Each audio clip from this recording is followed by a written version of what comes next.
जी विनाकारण भीती गैरसमज जे आहेत सापाबद्दलचे, त्यामुळे गैरसमजातून दरवेळेला साप मारले जातात.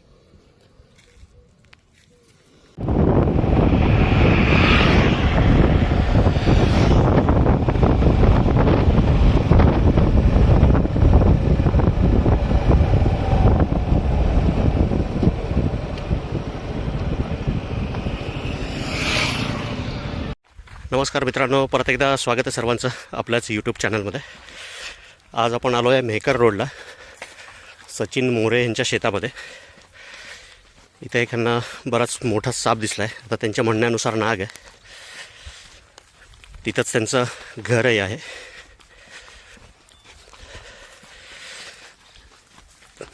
त्यामुळे त्यांचा खूप जास्त आग्रह आहे की सापाला रेस्क्यू करून घेऊन जा म्हणून. कोणीकडून?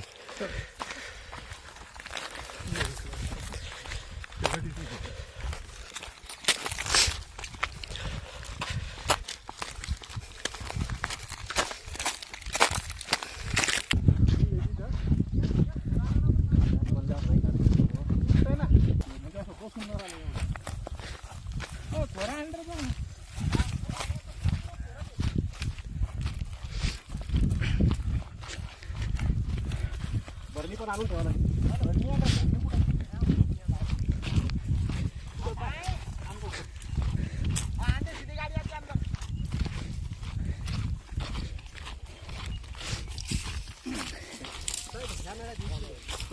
दिसतंय साप समोर? नाही, आता आत गेला साहेब, पण याच्यात आहे कुस आवाज येतो. याच्यात हो, नळे असं खूप मोठे असतात. तो शेतातलं काय आता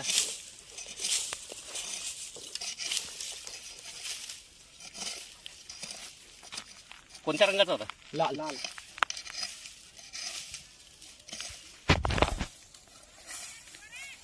तिथं पुढंच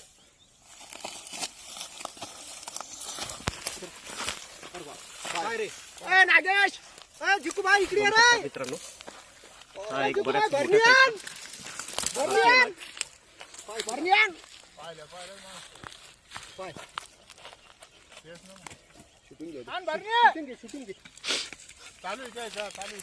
आपल्याला पण घेऊ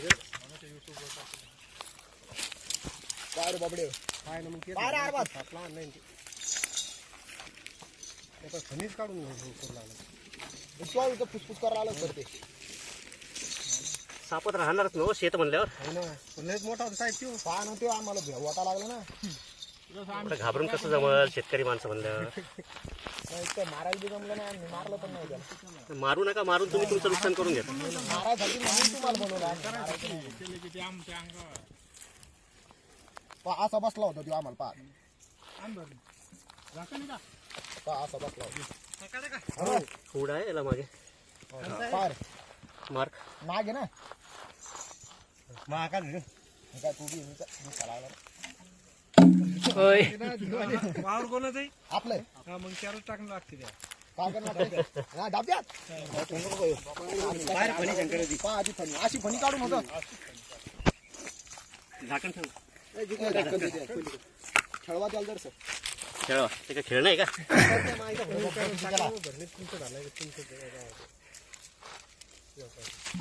सकाळ गेला आपण मत गेला म्हणजे कसा नळातून कसा निघला ते लगे बाहेर आला. डायरेक्ट पळाला. झाकण दे. हॅलो, त्याचा नंबर घेऊ. नंबर आहे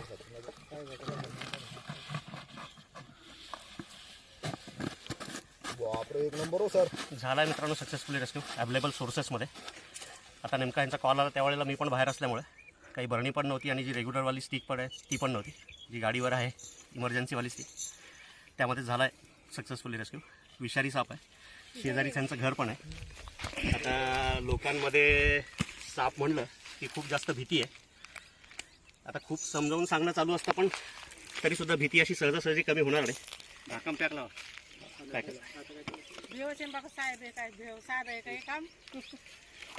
म्हणलं त्यांना ते सचिन मोरे तुम्ही का? हे सचिन मोरे ज्यांच्या शेतात पकडला आहे आपण साप. तर आता हे साप जे आहेत हे बघा दादा, म्हणजे मी हे सगळ्यांना सांगत असतो, तुम्हालाही सांगतो. 7 बारे तुमच्या नावावर आहेत. पण रान त्यांचं आहे. हो ना बघा. तुम्ही जिवंत आहेत तोपर्यंत फक्त तुमच्या नावावर आहे, परत दुसऱ्याच नावावर जाणार. हे तर मान्य आहे. शेती हा व्यवसाय तुम्हाला काही देवाने शिकून पाठवला आहे का? ही आपल्या डोक्याची उपज आहे. मग आपण शेती कुठं करतो? त्यांच्या जागेत करतो. आणि आपसुकच हे उंदर खाऊन आपली मदतच करतात.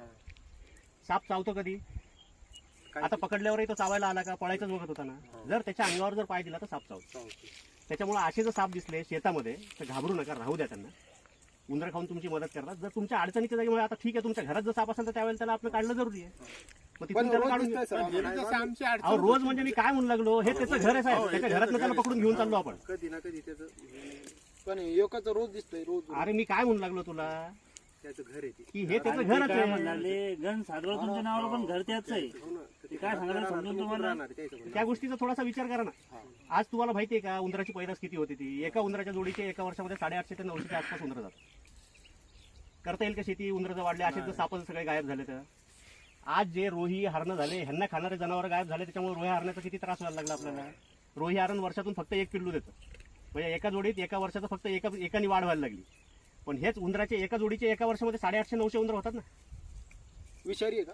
हा विषारी सर. कोणत्या जातीचा सर? मी काय सांगू लागलो ते समजून घ्या आधी तुम्ही, मग तुमचे प्रश्न. सगळ्यात महत्वाची गोष्ट जी आहे आपल्याला जी आहे ह्यांच्यासोबत कसं राहता येईल ह्या गोष्टीचा थोडासा विचार करावा लागेल. नाही तर तुमच्या पुढच्या पिढीला शेती नाही करता येणार. किती वाढेल उंदरांचं प्रमाण? आता जे काही आहे बघा बरं. आता पूर्ण किती आहे तुमचं शेत? किती एकर शेत आहे? 2-3 एकर आहे. हा 2-3 एकर. एक तरी झाड ठेवलंय तुम्ही शिल्लक? पण झाड होते त्याच्यावर हे आपले काय म्हणतात तरी घुबडे राहायचे, ते सुद्धा उंदर खातात. पण त्यांच्याही तुम्ही आदिवासी आहे ते नाहीसे करून टाकल्यामुळे आता पक्षी गायब झाले सगळे. मग आता शेवटी ह्यांना तर काही ना काही तर लागलच ना. आणि हे निसर्गाने बनवलेली सायकल आहे. मग ती आपण दरवेळी डिस्टर्ब करायला लागलो, कुठलंही त्याच्यातलं एक जनावर गायब झालं त्याचा त्रास आपल्याला होणारच आहे. मग ह्या गोष्टीत थोडासा विचार करा. लाईक ती 2 एकर शेती पुढे अजून पुढच्या 15-20 वर्षानंतर काही कामी राहणार नाही. आणि तेच व्हायला लागलं ना. शेतकरी स्वतः शेत विकून सगळं मोकळं व्हायला लागलंय. काळजी ही घ्या, पायात बूट ठेवा. फक्त पाय तुम्ही कुठे खाली ठेवताय ह्या गोष्टीकडे लक्ष ठेवायचं.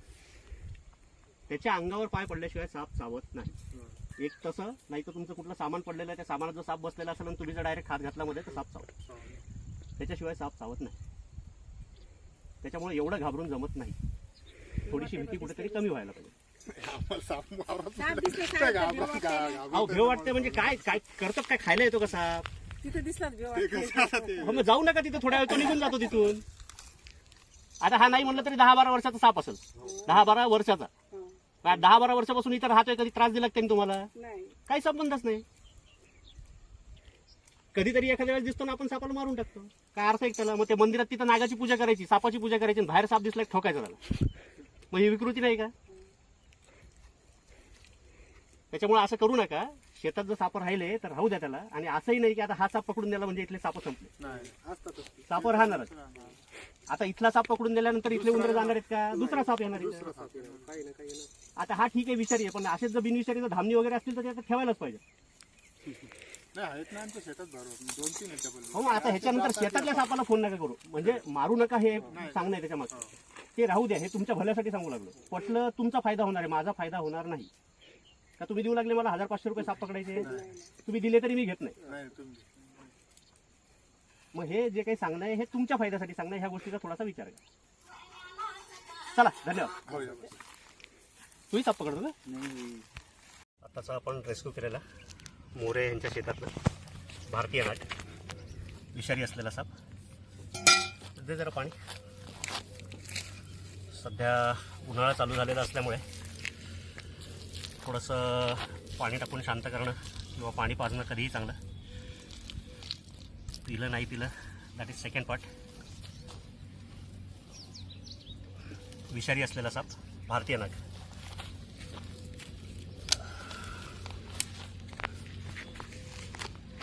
बऱ्यापैकी स्पेक्टॅकल मार्क दिसतोय त्याचा. नाही तर आमच्या भागात सापडणाऱ्या सगळ्या सापांना जे स्पेक्टॅकल मार्क आहेत ते जसे जसे साप मोठे होतात तसा तसा नाहीसा होतो.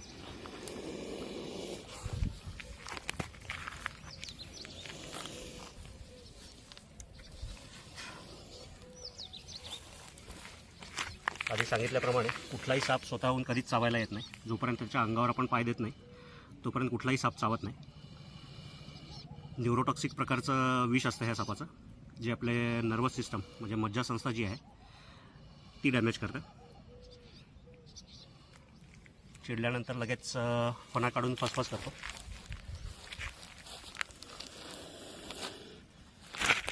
विषारी साप भारतीय नाग. अतिशय सुंदर लंबवता फणा आहे या सापाचा.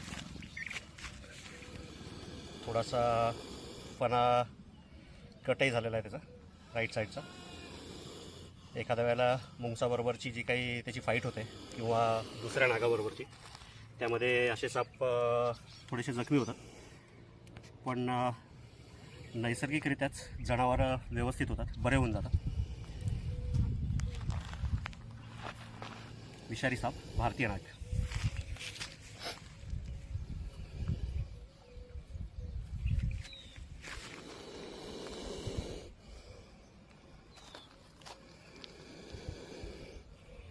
लोकांच्या डोक्यात सापाबद्दलची एवढी भीती आहे आता, म्हणजे तुम्ही आत्ताच बघितलं असाल किती समजावून सांगावं लागलं त्यांना की साप आपल्यासाठी का जरुरी आहे. जी विनाकारण भीती गैरसमज जे आहेत सापाबद्दलचे त्यामुळे गैरसमजातून दरवेळेला साप मारले जातात.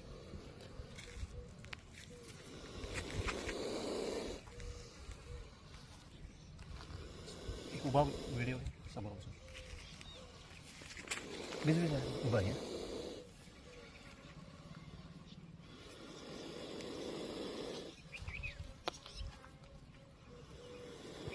सापांमधला सगळ्यात रुबाबदार असलेला साप म्हणजे भारतीय नाग. विषारी असलेला न्यूरोटॉक्सिक प्रकारचं विष असतं ह्या सापाचं. फणा असल्यामुळे एकदम डौलदार दिसतो, त्यामुळेच मी त्याला रुबाबदार म्हणलो. आता मी माझ्या प्रत्येक व्हिडिओमध्ये दरवेळेला म्हणत असतो की साप खूप सुंदर आहेत, पण लोकांच्या मनात त्याच्याबद्दल एवढी भीती बसलेली आहे की त्याच्यातली सुंदरता लोकांना दिसतच नाही. इंग्लिश नाव इंडियन स्पेक्टॅकल कोब्रा. चष्मेधारी नाग म्हणजे जो काही त्याचा मागचा मार्क आहे फूडवरचा तो चष्म्यासारखा दिसतो, किंवा मोडी लिपीतला जो 10चा जो आकडा आहे त्याच्यासारखा. त्यामुळे लोक त्याच्या फण्यावर 10चा आकडा आहे असंही म्हणतात.